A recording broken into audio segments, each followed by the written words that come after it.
Amen and amen. Amen. Somebody say God is good. God is good. For how long? All the time. All the time. God is good. God is good.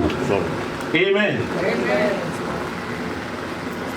We've been on a series we have entitled Engaging the Supernatural. Now someone says that if all you see is what your physical eyes can see only, you are not seeing all there is to be seen. There is more to be seen. There is more than the physical that we see. And in the course of this series, we agree that there are two realms, the physical and the spiritual. And we discovered in the study that the spiritual is supernatural, is superior to our realm.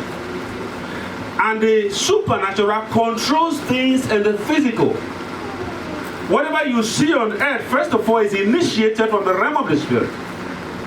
And the Bible will say, thy will be done on earth as it is where? In heaven, in the realm of the supernatural. That's how it works.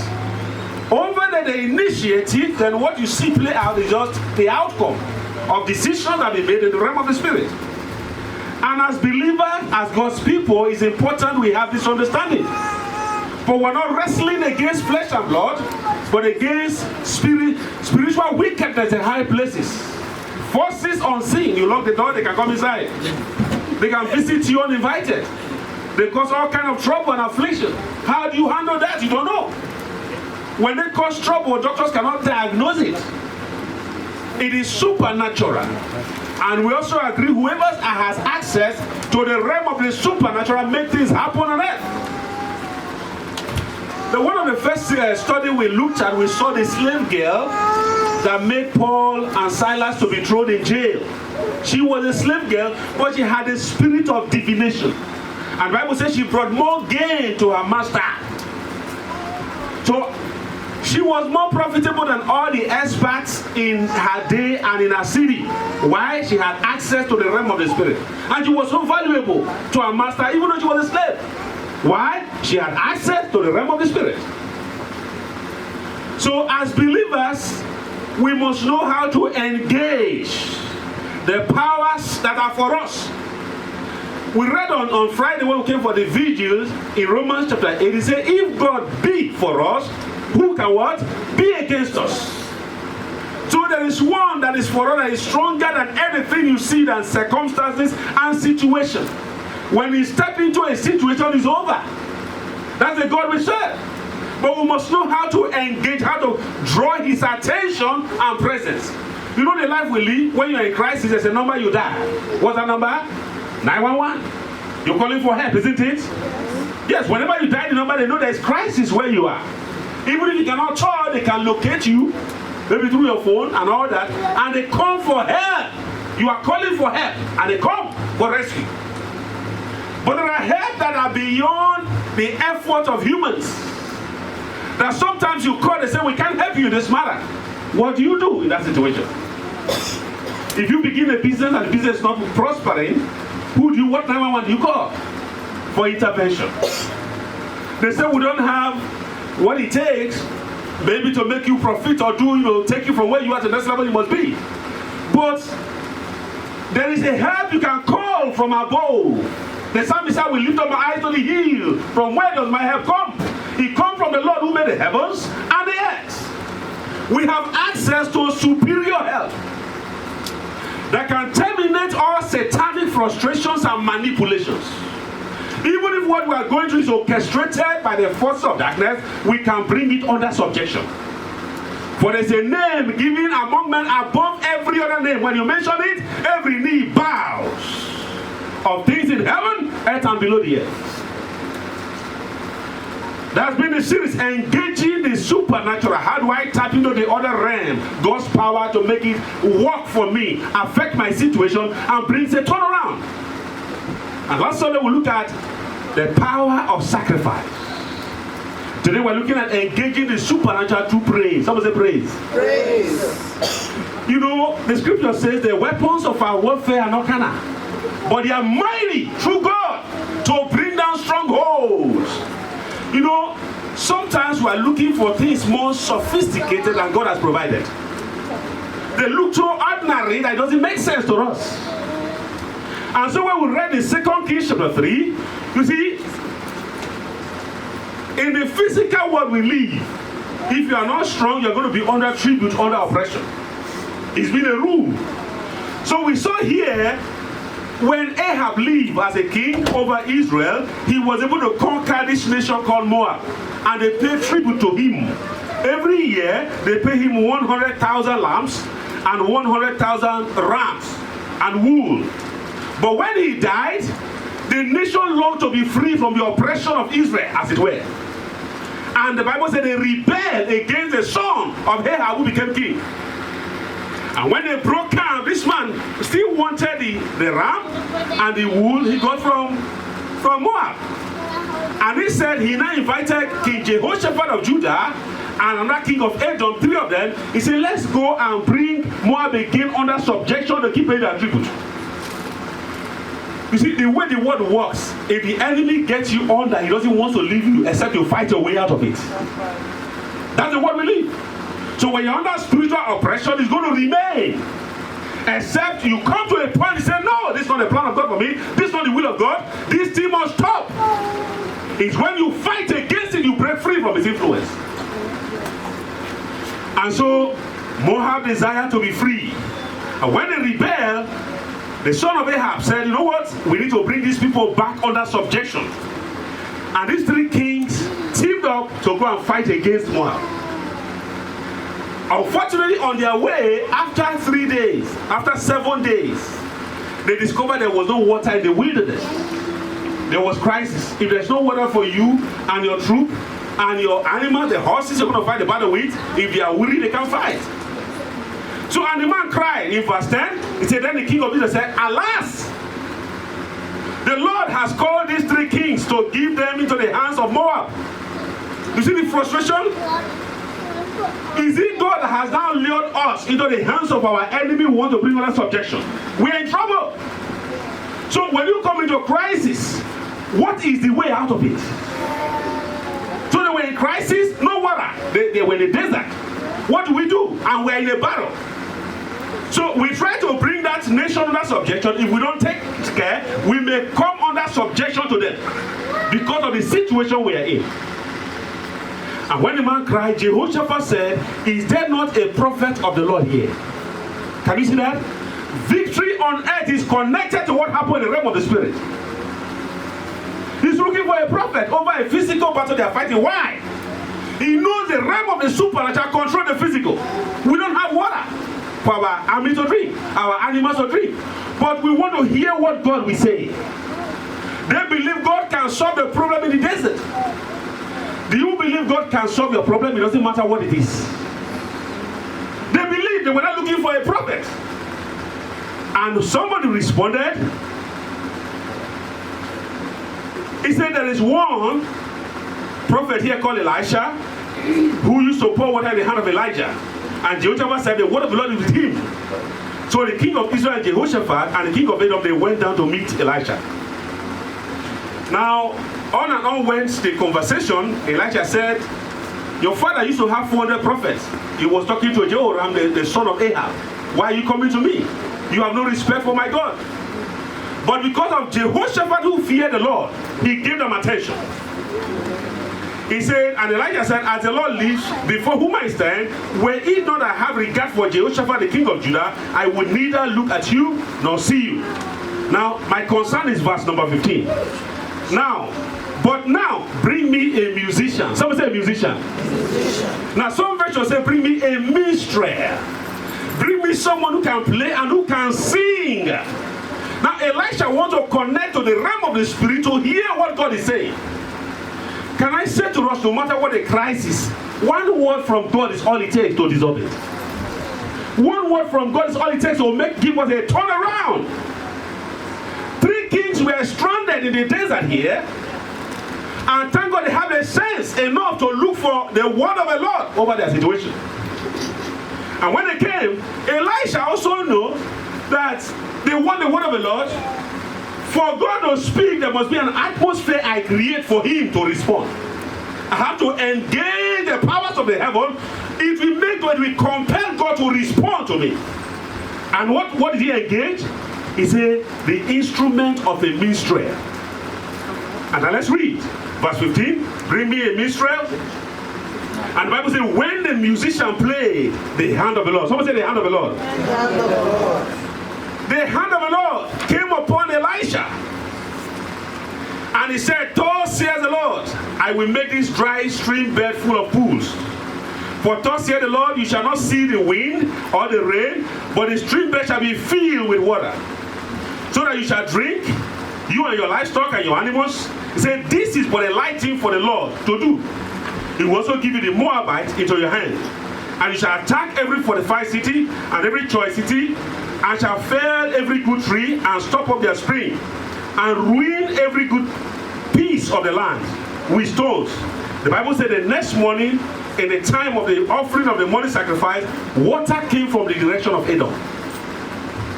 Now, when the man began to sing, something happened.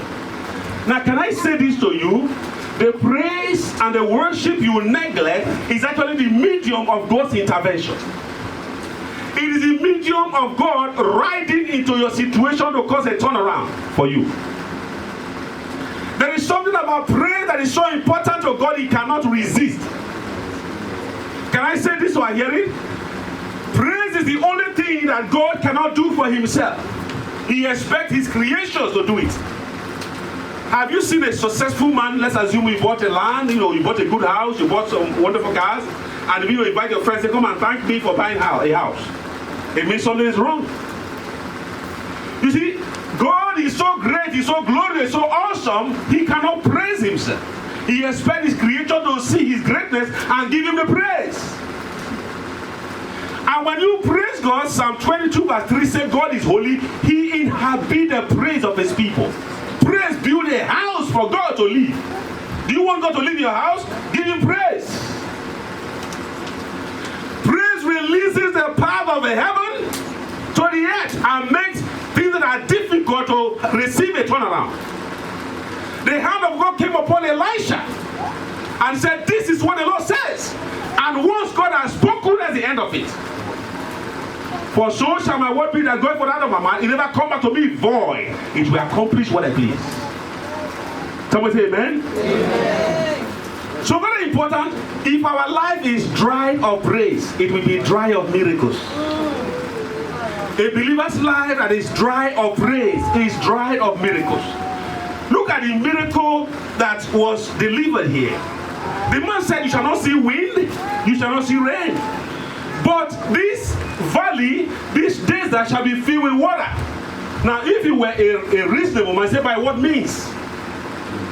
Now, when God is involved, it's not your business or whatever it means. He can do what He wants to do anyhow, by any means.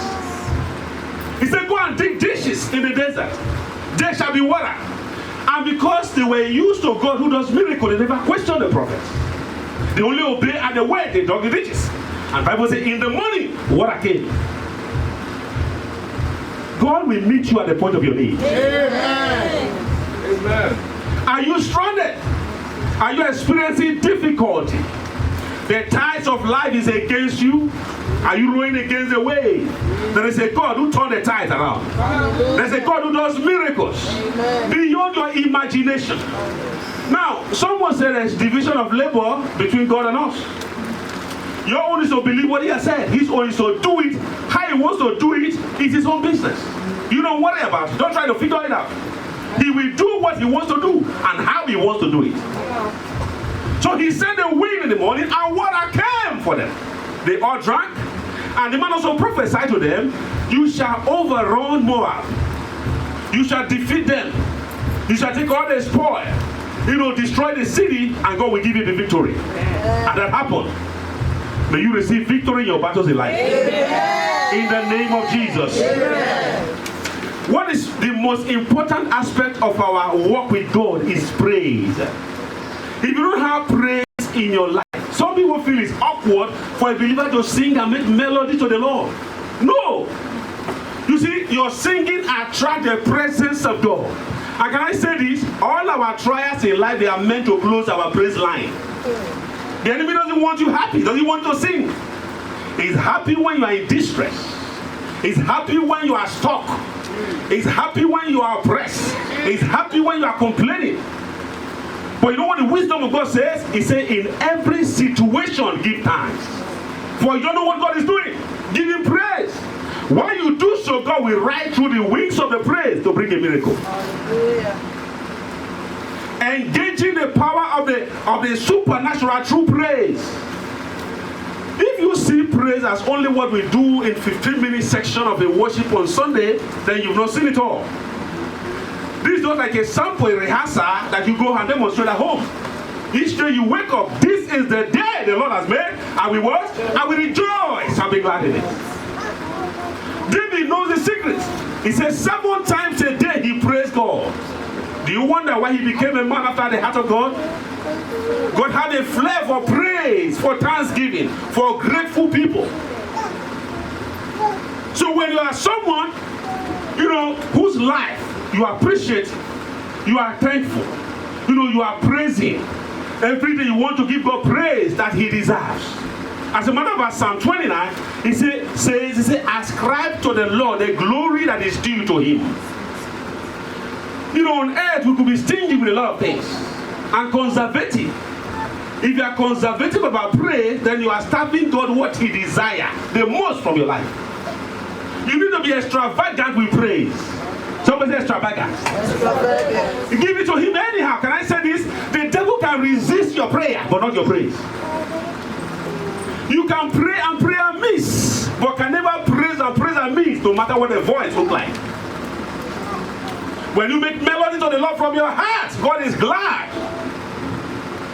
You are engaging the supernatural power of God for a turnaround on earth. Do you want to see miracles? Give God praise. Do you want to turn around? Give him praise.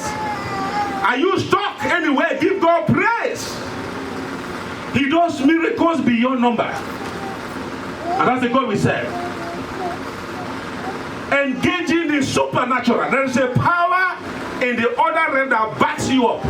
I've always said to us, when you're a believer, it's not just an ordinary thing, it's a serious deal. When you give your life to Jesus, it's not ordinary. It's a serious business. You have all the backings of heaven beside you. That when you get stuck on earth, heaven responds to turn this around because you belong there. Have you seen people who are connected to people in power and influence? When they're in trouble, they just pick their phone, they die Washington DC, and they call somebody who is influential, say, I'm in trouble, can you? The man will say, never mind, I'm going to call somebody in 5-10 minutes, that situation will be solved. Why? He's connected. I watched something this last week, somewhere, around the world, there was a very long traffic. So a lady who was going for an important business was stuck in the traffic for over 2 hours. Then she grabbed her phone and called a chopper, an helicopter. And some people came and cleared the road. The helicopter landed to pick her from that stranded situation. And people were saying, can you see the power of influence? All of us are stuck in the traffic. She's more connected. A chopper came to pick her. We're going to sleep here. You are connected to a source beyond this realm, God's people, that we need to engage every now and then. That you will not be stranded. God will turn things around for you. Amen. You see, you are an elite if you belong to God. And God wants us to utilize those influence he has given unto us. And praise is one channel, one medium to engage it. Praise is an ever-winning ticket in the realm of the Spirit. The devil can resist prayer but not praise. And praise invoke the presence of God directly. Hallelujah. You know the Bible says, let God arise and his enemy what? They scatter. Do you know if you're not conscious of enemy, then we may not be wise. Look at every of the developed nation we have, in the world we live. They are very conscious of the operation of terrorism, enemies. They take the battle from their own land to the gates where the terrorists are. Why? Because if you want to secure just your own border, those guys, modern warfare is not fought in the land anymore. They come from the air, come from all over. So they take the battle to the gate. Anywhere they hear there's an enemy that become a threat to us, let's go and quench it before it's too late. So as God's people, the devil is going about on a daily basis seeking whom he may devour. But as you invoke the presence of God to envelop you, when he sees you coming, he gives way. Hallelujah. He said, touch not my anointed, do my prophet what? No harm. All right. Praise. Let it not be awkward. It's a spiritual weapon. It's a weapon that is mighty through God to collapse strongholds. Hallelujah. And as you begin to praise God, your problem will collapse. Amen. You will experience the hand of God that does miracles that cannot be explained in the name of Jesus. Amen. It is very important. If you look at Psalm 100, look at what it says. Make a joyful noise to the Lord, all the earth. Serve the Lord with gladness. Come into his presence with singing. Know that the Lord is God. It is he who made us, and we are his. We are his people and the sheep of his pasture. He now says, enter into his gates with thanksgiving, and it's called with what? Praise. With praise. He said, give thanks to him and bless his name. For the Lord is good, his steadfast love endures forever. And his faithfulness is to all generations. Somebody say, God is faithful. God is faithful. His faithfulness endures to all generations. He said, enter his presence. Now, can I say this? You create a gate of heaven anywhere you lift up your voice to praise. Anywhere a song rises from you, heaven responds. Enter his gates with thanksgiving. So anywhere you begin to sing, heaven gate open for you. And when the heaven gates are open, you see God's wisdom come to you, ideas come to you, direction comes to you, comfort and consolation come to you. Your peace and joy overflows.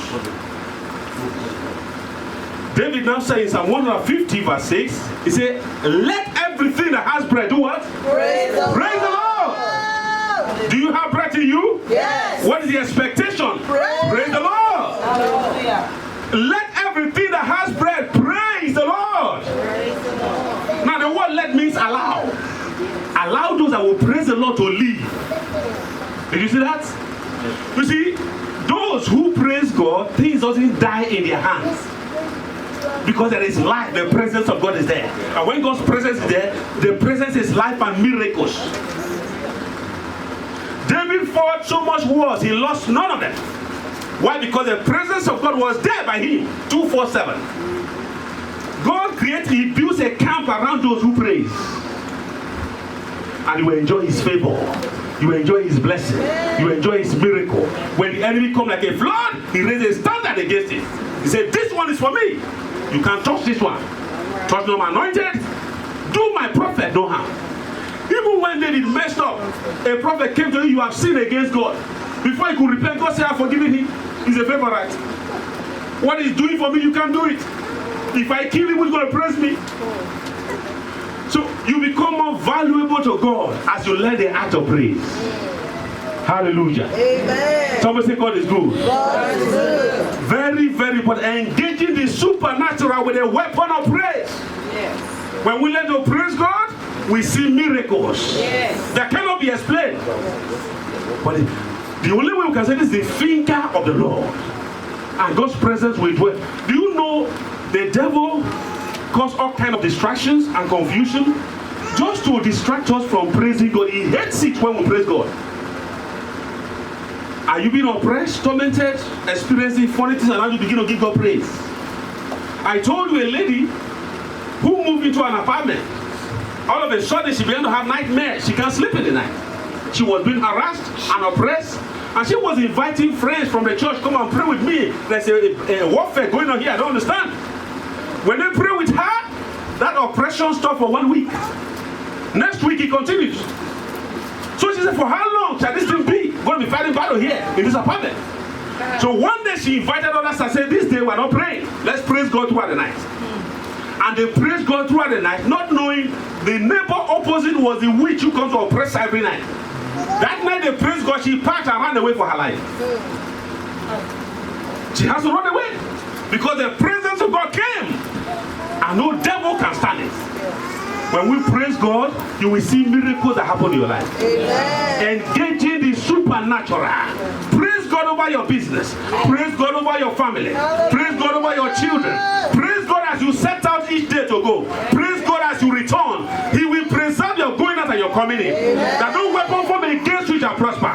Because he's faithful who has promised, and he will do what he has said. Someone say, our God is good. God is good. If you have a car and you go outside now, you crank the car, you sit on it without engaging the gear, will the car move? No, it's not going to move. You push the gear to get it engaged, and once that is done, the car begins to drive. It's easy. You just turn in the direction you want and you are going. So until we engage some of this weapon of the supernatural, it's like heaven doesn't move. We looked at sacrifice last Sunday. Like, can I shock you with one thing? You see where we read now? They came against Moab. And you see the prophecy of God for them. They were winning. They experienced miracle. But when it was in this same passage that the king sacrificed his son, and heaven moved against Israel, because the man understood how to turn things around in the realm of the spirit. Someone say amen? Amen. It is awesome. May we experience the hand of God. Amen. May we experience the power of God. Amen. As we engage some of this weapon, there will be a turnaround. Amen. In the name of Jesus. Amen. Let's be on our feet and give God thanks. Say thank you, Jesus. Thank you, Jesus. Say, I receive the grace. I receive